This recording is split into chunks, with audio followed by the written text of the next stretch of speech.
Ele expulsava demônios, curava pessoas, mas dentro de casa o próprio filho era possuído e Satanás debochava. Cadê o seu Deus? Nada funcionava, até que Deus revelou algo chocante. O que aconteceu? Assista o vídeo até o final e veja que testemunho impactante. Estava vivendo um processo com meu filho na minha casa, meu filho mais velho, e eu fazia culto na minha casa. Deus me usava para curar pessoas, expulsar demônio de pessoas, me usava para falar com pessoas, só que quando chegava na hora de dormir, eu ia colocar o meu filho para dormir, o meu filho manifestava. 9 anos de idade, porque ele tinha sido consagrado, então ele já tinha uma legalidade tremenda na vida dele, ele fazia coisas que era surreal, e ele manifestava no quarto dele, e Satanás olhava para mim usando a boca dele e dizia assim: expulsa o demônio que tá nele, tu não tem poder, cadê o teu Deus?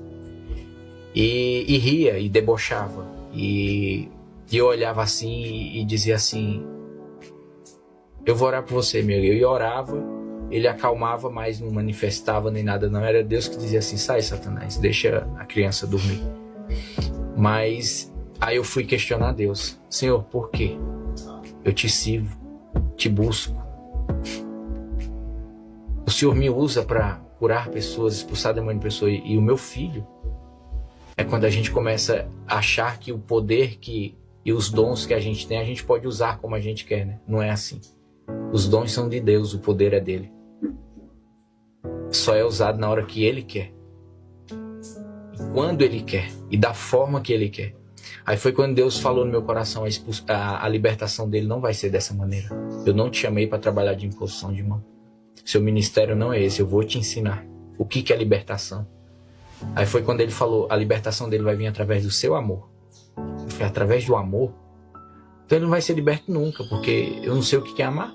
Nossa, Como que eu vou... Ele vai ser liberto? Então o Senhor está dizendo que o meu filho vai viver assim para sempre? Ele falou: não. Quando você ligar para o seu pai e pedir perdão para ele.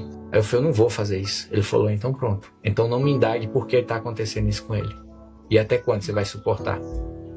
Até Satanás te envergonhar? Porque você não quer quebrar o seu orgulho? Então o meu filho, ele via eu ser usado por Cristo. Ele via os dons de Cristo através da minha vida. Ele via eu falar de Deus. Ele via eu abraçar pessoas, chorar junto com aquelas pessoas, mas não via eu fazer isso, como se diz assim, permitir através da minha vida Deus curar ele. Então, resumindo, ele via um pai que vivia um ministério mentiroso, porque eu pregava um Deus, mas não vivia esse Deus na minha vida.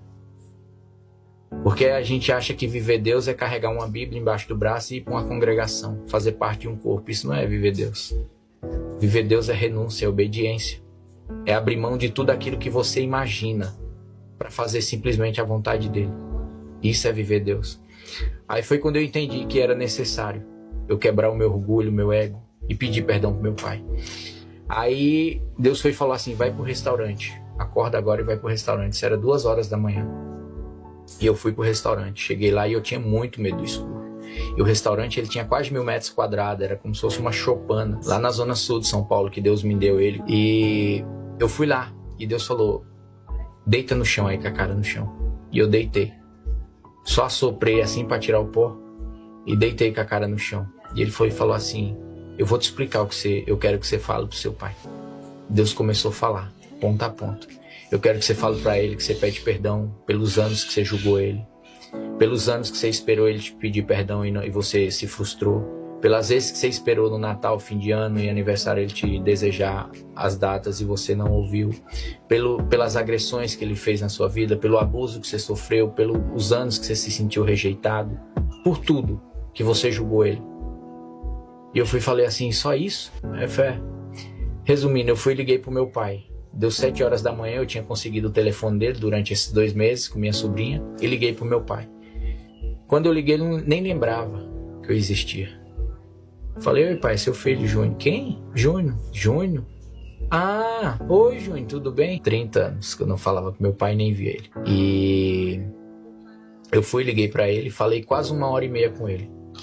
E no fim ele foi e falou assim: tá bom, Deus abençoe, tchau. Desligou na minha cara. E a reação dele foi essa. Eu falei: Senhor, foi pra isso? Isso aí eu já sabia que ia acontecer. Se em 30 anos ele não me procurou, por que ele ia esboçar outra emoção diferente dessa. Eu falei, era para isso? Era porque o Senhor queria que eu fosse mais humilhado ainda? Porque mais do que isso, não pode, não existe. E Deus simplesmente falou para mim assim, você lembra tudo que você falou para ele? Eu falei, lembro. E dentro de você, como que tá? Aí eu falei assim, como assim? Lembra de tudo? Eu falei, lembro. E aí, dentro de você? Porque antes você falava, você chorava. E agora? Você tem alguma mágoa dentro de você? Eu falei, não, tá normal. Eu falei, você não entendeu? O perdão não era pra eu curar ele. Era pra eu curar você. Agora você volta na sua casa e faça isso com seu filho. Aí é que você vai entender o que é libertação. Aí eu cheguei na minha casa e falei assim, filho, o pai precisa falar com você. Eu preciso mostrar pra você quem é o seu pai. Aí foi quando eu cheguei pro meu filho e falei assim, eu nunca te amei. Eu nunca te aceitei como filho, porque eu atribuía a separação de eu e de sua mãe a você. Eu te rejeitava. Eu nunca te dei amor porque eu não conheço o que é amor. Eu sou um cristão que prega um Cristo, mas não conheço o que é o amor de Cristo para poder te apresentar a Ele. Eu nunca tinha visto meu filho chorar. Foi a primeira vez que eu vi meu filho chorar. Porque ali ele estava dizendo, esse é o meu pai. Esse é o pai que tirou a capa. Tirou a máscara. E realmente é o pai que Satanás dizia que ele era. Mas que eu nunca tinha ouvido da boca dele. Aí foi quando eu abracei o meu filho, ele começou a chorar. Chorou. Aí foi quando ele falou, pai, eu te perdoo. E quero te pedir perdão. Dali pra frente o meu filho aceitou a Jesus. Com 3 meses que ele aceitou a Jesus, ele chegou pra mim e falou, pai, eu quero descer as águas. E quando eu vi meu filho se batizando, descendo as águas, pra mim foi a maior vitória do mundo. Porque eu orei pela vida dele 5 anos, vendo ele manifestar dentro de um quarto. E quando eu vi Deus concluir ali o que Deus tinha me prometido, que Deus ia libertar, curar ele e salvar ele, eu olhei assim e falei, Senhor, o que eu tinha de viver, eu já vivi. Para mim já tá ótimo. Porque só em saber que o meu filho te conheceu através da minha vida, isso não tem preço. Porque quantos filhos de cristãos e pastores estão longe dos caminhos do Senhor e da igreja porque não veem no Pai o Cristo que eles pregam. Milhares. Não são poucos, não são muitos. E por eu ver aquilo lá, não tem nem como explicar. Passou um filme, uma história na minha vida, naquele momento que eu vi meu filho descer nas águas. Ali era um sentimento de missão cumprida. Porque foi quando eu falei, pronto, Senhor, agora ele é teu. Agora é o Senhor e ele. A minha parte, o que eu pude fazer, eu fiz. E ali foi onde Deus começou a me ensinar sobre cura interior e libertação.